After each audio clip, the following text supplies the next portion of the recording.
Okay, so Anita, it's fantastic that you've decided to breastfeed. So as you know, breast milk is the best thing for your baby. So it's important before you get started to make sure that you are comfortable. So you've got a pillow behind your back that's well supporting you, and you've got a pillow for the baby to lay upon. You want to make sure that you're in a quiet environment when you start off. And now Sophia's your first? Yes, yes. Okay, so easier when it's your first. If you have other children, then you need to be realistic, but you want to try and have a quieter environment where you can focus on your baby and feeding your baby. This is the cradle hold that you're using right now. Sophia's head is in the crook of your arm, and as you can see, this is also a nice hold or a nice position for when you're actually just holding her and spending some time talking with her, singing to her. She has a fantastic latch, and we can actually hear her sucking. She does about 3 or 4 sucks, and then she swallows. So that's perfect. Now, the other hold that we can do is the cross cradle hold. So that would be in this position still, but just your hands are going to change a bit. That hold frees up one hand, so in this case your right hand, that you can use to hold your breast, or if you needed to do breast compressions.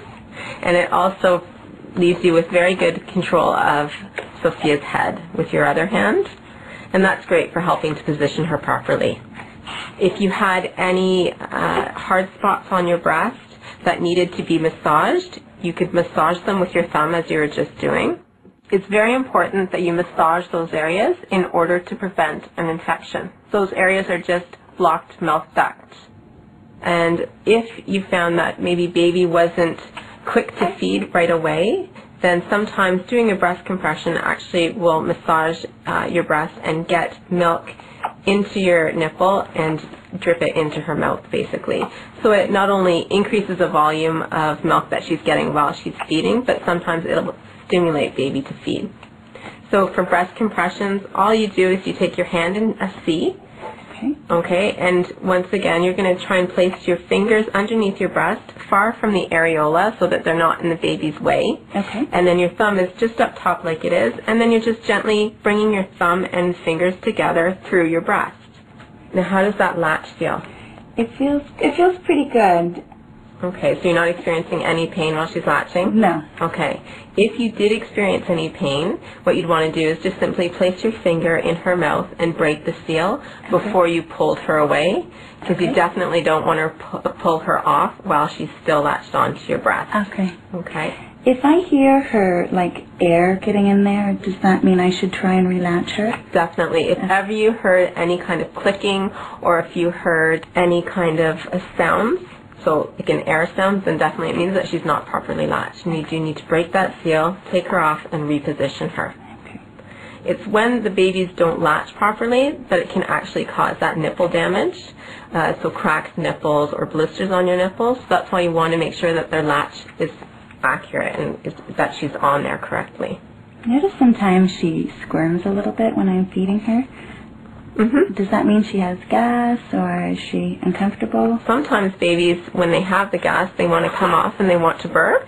So that's a good indication that maybe she does need to burp now. I'll try her. You can try that. Another thing can sometimes be it's just that baby's not comfortable. There's the burp. Great. Okay, so. And when should I switch sides?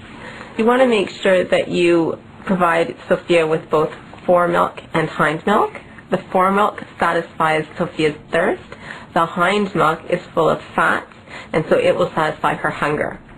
So you want to make sure that she does get both of those types of milk. And there's not so much a certain amount of time that she needs to feed for. You want to more so watch her cues.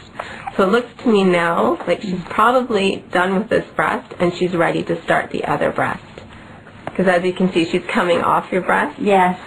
When she comes off of one breast in a feed, then you want to make sure that you burp her and you can offer her the other breast. Okay. And then it's important to alternate which breast you start off with at each feed. So some women find it a little bit challenging to remember which breast they started off with. Right. Your one breast that she's fed less from will definitely be fuller, but some women will use a ribbon or a safety pin pinned to the bra strap of the side that they finished with. And so I've noticed you used two positions for burping now. So you've got the one where she's up top on your shoulder, and now this one is a great position because it tends to force the air that's in her tummy up and out. So you've got your one hand supporting her back, and your second hand, you're using that V of your fingers and your thumb and placing it along her jawline. So it's fantastic. So with this second breast, why don't we try the football hold? Okay. Okay. So that's a hold where you're going to put her hip next to your hip. Okay. And slide the pillow behind there to help support her. Like that? Yeah, that's perfect. And once again, you need to sort of roll her so that her tummy is up against the side of your stomach. And that's a perfect position for moms who have twins, or if you had a cesarean section or a cesarean birth. This is a great position because it leaves your incision area free. I'm just going to relatch her here. Yep. She's got a little bit of a bad latch. I noticed that when you took her off your breast, you put your finger in her mouth to break that seal, and that's really important that you don't take her off without having first broken the seal. Okay. And in terms of the latch, in order to make sure it's a good latch, you want to look for a couple of things. You want to make sure that your nipple is in her mouth and that the bottom part of your areola, depending on how large your areola is inside her mouth. That makes sure that she's got a good hold of your breast and that she's not only sucking on your nipple, but she's stimulating your breast and the milk ducts in the back of your nipple to produce that milk and bring it down. Did you find that there was lots of support in your community to help you with breastfeeding?